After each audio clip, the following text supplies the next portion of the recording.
خدا بندہ میں تیرے نام کا آغاز کرتی ہوں، تیری بندی ہوں، تیرے رحمتوں پہ ناز کرتی ہوں، فقط تیرے مدد اور استعانت کے بھروسے پر،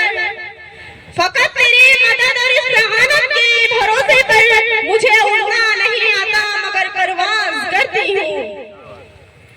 محترم حضرات، آج کا دن ہم تمام طالبات کے لیے انتہائی خوشی اور مسرت کا دن ہے۔ یہ وہ دن ہے جس کا انتظار ہم اور ہمارے والدین بہت شدت سے کر رہے تھے، اور اللہ کے فضل و کرم سے آج جب یہ دن آ گیا ہے تو ہماری آنکھوں میں خوشی اور مسرت کے آنسو جھلک رہے ہیں۔ یہ وہ دن ہے جس کا انتظار ہم اور ہمارے والدین بہت شدت سے کر رہے تھے، اور ہم استاد محترم کے بھی احسان مند ہیں جنہوں نے ہمیں اس قابل بنایا کہ ہم آپ کے سامنے اپنے احساسات اور جذبات کی صحیح ترجمانی کر سکے اور پورے عالم میں دین کا پیغام پھیلا سکے۔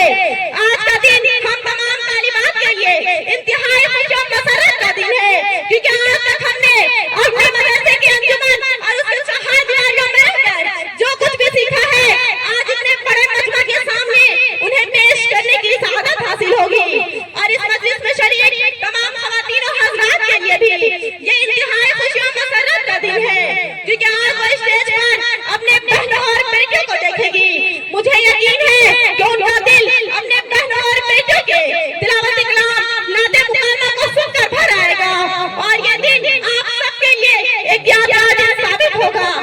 محترم حضرات، جس جماعت کا کوئی امیر نہ ہو وہ جماعت بچھڑ جایا کرتی ہے، جس قافلے کا کوئی رہبر نہ ہو وہ قافلہ بھٹک جایا کرتا ہے، جس لشکر کا کوئی سپہ سالار نہ ہو وہ لشکر شکست کھا جایا کرتی ہے، جس چمن کا کوئی مالی نہ ہو وہ چمن اجڑ جایا کرتا ہے۔ اسی طرح جس اجلاس کا کوئی رہنما وہ قاصد نہ ہو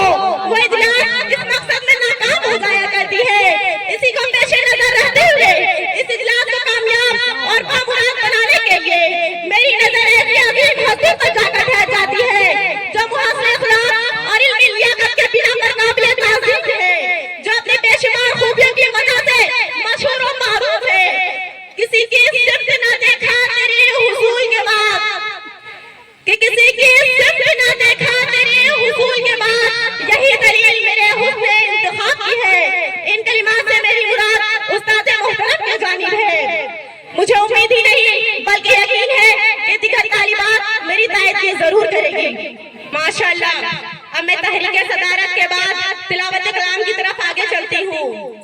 محترم حضرات، دنیا کے تمام مسلمانوں کا یہ دستور ہے کہ وہ اپنی علمی، اصلاحی اور دیگر مجلسوں کا آغاز اللہ تعالیٰ کے مقدس کتاب قرآن کریم کی تلاوت سے کرتے ہیں، کیونکہ تلاوت قرآن ہماری مجلسوں کی روح ہے، ہماری محفلوں کی جان ہے اور ہماری مکانوں کی رونق ہے، کیونکہ جو قرآن کریم کی خصوصیات حاصل ہے وہ دنیا کے کسی بھی کتاب کو حاصل نہیں ہے، اور اس کی سب سے بڑی خصوصیات یہ ہے جس کا نازل کرنے والا اللہ تعالیٰ ہے، جو اس حسین دنیا کا پالنہار ہے، اور جس شخصیت پر اس قرآن کریم کا نزول ہوا ہے وہ تمام مخلوقات میں افضل ہے۔ لہذا اب میں تلاوت کلام پیش کرنے کے لیے ایک ایسی طالبہ کو دعوت اسٹیج دیتی ہوں جو اپنے دلکش لہجے سے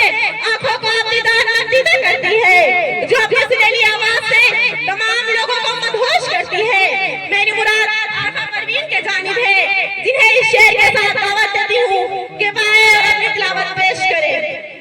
ماشاءاللہ، ہے قول خدا ارشاد نبی فرمان نہ بدلا جائے گا،